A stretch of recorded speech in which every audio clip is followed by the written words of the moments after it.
As you can see, it is 12:22 a.m. So, it's 12 a.m. today dito sa Seoul. And sa labas kami, titingin kami ng pwedeng makainan sa ganitong oras ng gabi.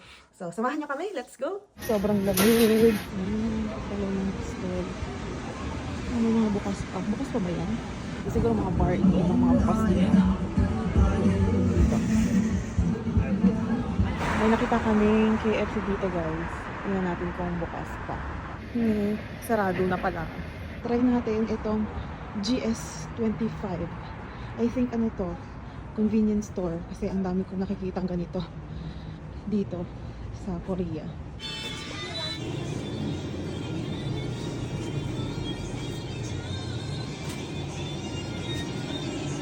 Chicken breast. 2,400 lang. 2,000. Oh, so mga around 80 pesos. Meron din silang parang pita sa atin.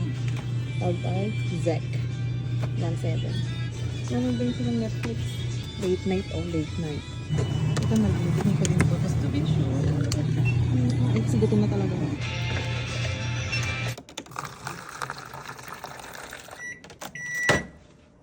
Hey guys, so ayan, nakabalik na kami. And ayun, nainita natin yung food. Tapos nalagyan na din ng water itong malaking cup noodles. Bumili din kami nitong pancake na mga maliliit para siyang mga tinapay. Isa pang noodles. Hanggang 11 PM lang kasi yung dining table doon. So, hindi na tayo pwede dahil mag-alauna na ng madaling araw. Wow, ang daming options. Ano to? Wow, parang sarap. Pork, sarap. Parang menudo. Ang daming kanin nila in fairness. May laman siya sa loob. Para siyang corn.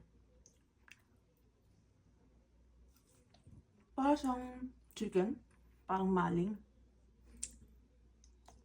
Hindi ko din alam to kung ano to. Para siyang tonkatsu. Sarap. Parang lahat ito masarap. Ang dami. Sa atin, ang mga ganito kalalaki, mga siguro mga 200 plus. Ito, 2001, parang mga ano lang to. Mga wala pang 100 pesos. Ang laki niya. Oh. Wala siyang mga anything ng weird na lasa. Ang sarap niya. Tsaka, maanghang, pero very light lang. Ganitong mga madaling araw, most of the kainan ay sa Duna. Pwedeng ito ang option kasi hindi na ito lulutuin. 10 out of 10 to for me. So, yun lang for tonight.